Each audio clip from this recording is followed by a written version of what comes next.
আসসালামু আলাইকুম। প্রিয় দর্শক, গত ৪-৫ দিন ধরে একের পর এক বিভিন্ন ধরনের স্পর্শকাতর সংবাদ, নানান ধরনের অস্বস্তিকর সংবাদ আমাদের কানে আসছে। নিশ্চয়ই আপনারাও এরকম অনেক ধরনের সংবাদ পাচ্ছেন। তার সত্যতা নিয়ে নানান ধরনের প্রশ্ন রয়েছে, উদ্বেগ রয়েছে, উৎকণ্ঠা রয়েছে। সেনাবাহিনীতে কি ঘটছে এই মুহূর্তে? সেনা অভ্যন্তরে কি পাল্টা সংঘটিত হচ্ছে? বিশেষ করে ভারতের বিভিন্ন গণমাধ্যম গত কয়েকদিন ধরে এরকম বিভিন্ন স্পর্শকাতর সংবাদ প্রকাশ এবং প্রচার করছে।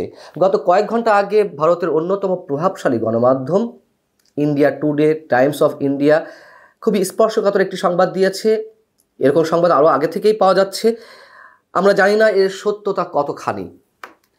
টাইমস অফ ইন্ডিয়া এবং ইন্ডিয়া টুডে যেটি বলছে যে শীর্ষ এক সামরিক কর্মকর্তাকে নজরবন্দি করে রাখা হয়েছে।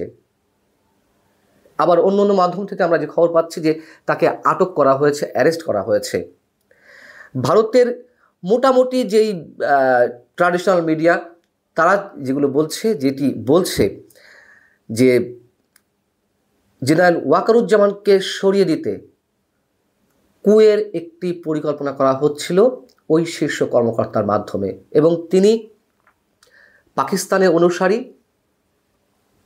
এর মধ্যে গত 2 মাসে তিনি বেশ কয়েকটি বৈঠক অন্যান্য সামরিক কর্মকর্তাদের সঙ্গে তিনি করেছেন, পাকিস্তানের সামরিক কর্মকর্তাদের সঙ্গে তিনি বৈঠক করেছেন, এবং বাংলাদেশের মধ্যেও একটি বিশেষ রাজনৈতিক দলের নেতাদের সঙ্গে তিনি বৈঠক করেছেন।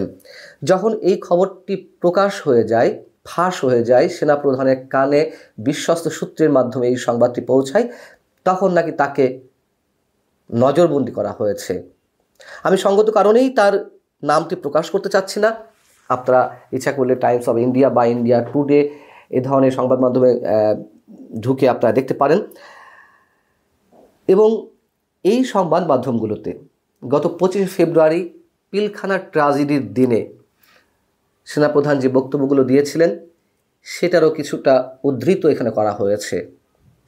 তিনি সেখানে যে কথাগুলো বলেছিলেন যে দেশে যে নৈরাজ্যের সৃষ্টি হয়েছে তা আমরাই তৈরি করেছি, এবং রাজনৈতিক দলগুলো এরকম কাদা ছুড়াছুড়ি হানাহানিতে লিপ্ত থাকলে বাংলাদেশের স্বাধীনতা এবং সার্বভৌমত্ব বিপন্ন হতে পারে।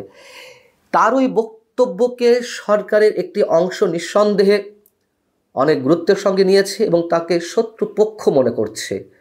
সেনাপ্রধান অন্য কারো পার্সপেক্টিভ সার্ভ করছেন কিনা এমন প্রশ্ন তাদের মধ্যে দেখা দিয়েছে, এবং সরকারের একাধিক উপদেষ্টা, মাহফুজ আলম, স্থানীয় সরকার বিষয়ক উপদেষ্টা আসিফ মাহমুদ, তারা সরাসরি সেনাবাহিনীকে ইঙ্গিত করে নানান ধরনের মন্তব্য করছেন, যেগুলো কোনো অবস্থাতেই সমীচীন নয়। বারবার আমি একটি কথা বলছি, মন্ত্রিত্বের চেয়ারে থেকে এ ধরনের প্রকাশ্য মন্তব্য করা কোনোভাবেই ঠিক নয়। আমরা সাধারণ মানুষ সেনাবাহিনী সম্পর্কে মন্তব্য করতে গেলেও অনেক ধরনের সেন্সরশিপের মধ্য দিয়ে অনেক সচেতন থেকে আমরা মন্তব্য করি, খুবই স্বাভাবিক।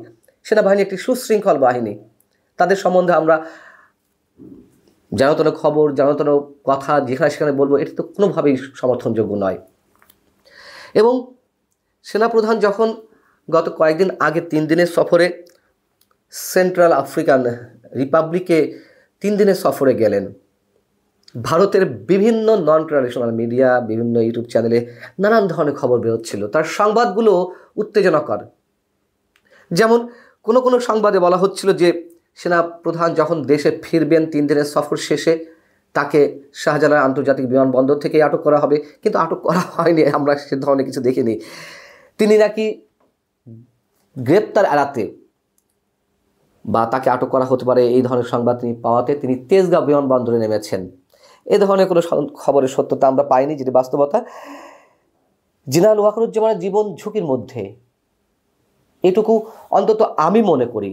তখন সেনাবাহিনীর জনগণের স্বার্থে অনেক ধরনের ঝুঁকি নিয়ে অনেক কাজ করে যাচ্ছে, যেগুলো অনেকে পছন্দ করছে না। ভারতের বিভিন্ন গণমাধ্যমে যেই শিরোনামগুলো আরও প্রকাশ পাচ্ছে, যেগুলো এসেছে, জাতিসংঘ ঢুকছে 3 দিনে, বাংলাদেশের বায়ু ও নৌসেনা প্রধানের প্রাণ বাঁচাতে ছুট, ভারত সেনার বাংলাদেশে ঢোকার অধিকার, ইন্দিরা মুজিব চুক্তি ফাঁস, ওর মধ্যে নাকি কী ছিল যে কোনো সময় ভারতীয় সেনারা বাংলাদেশে ঢুকতে পারবে, এ ধরনের খবর ছড়ানো হচ্ছে।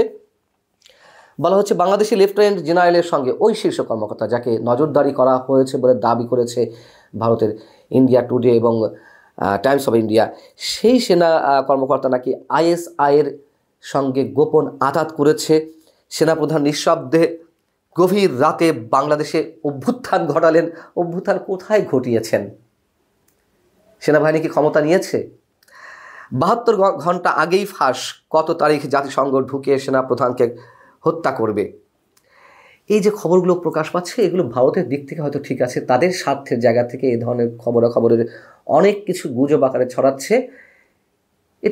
এতে ভারত লাভবান হতে পারে, সেনাবাহিনীর মধ্যে বিভক্তি সৃষ্টি করে তারা যে কোনো স্বার্থ হাসিল করতে পারে। কিন্তু মানুষও এগুলো বিশ্বাস করছে। ভারতের গণমাধ্যম কি লিখলো না লিখলো তার চেয়ে বড় কথা হচ্ছে আমরা অনেকে এগুলো বিশ্বাস করছি। কেন বিশ্বাস করছি? কারণটি হচ্ছে সময়টা তো খুবই অস্বস্তিকর, ঘোলাটে পরিস্থিতি, এবং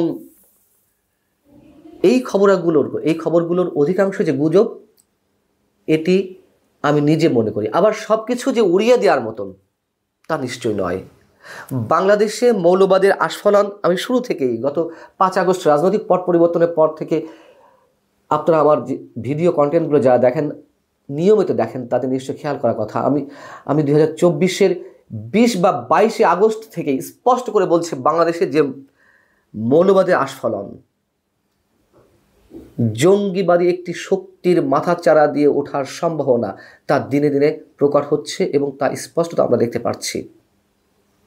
এবং এর সঙ্গে পাকিস্তানের কানেকশনের নানান ধরনের তথ্য আমাদের কানে আসছে।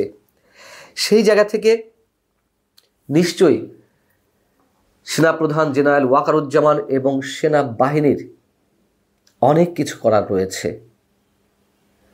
যে খবরগুলো আমরা সবাই পাচ্ছি নানান মাধ্যমে, নিশ্চয়ই সব কিছুতে আমরা কান দিব না, কান দেওয়া ঠিক নয়।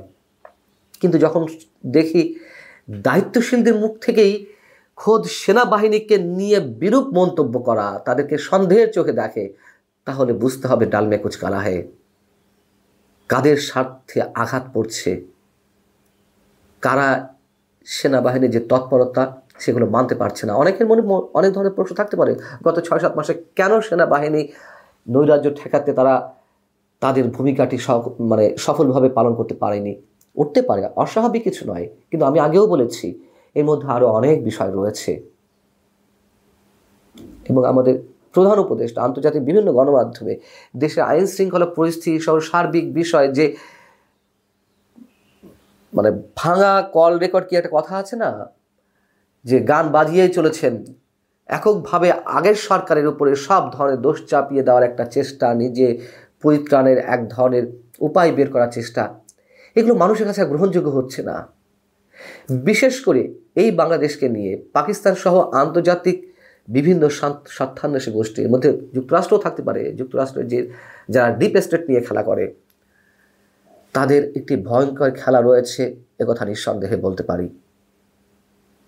তবে কাকে নজরদারিতে রাখা হয়েছে, কাকে আটক করা হয়েছে, আমরা এগুলো বিশ্বাস করতে না চাইলেও এটুকু নিঃসন্দেহে বলা যেতে পারে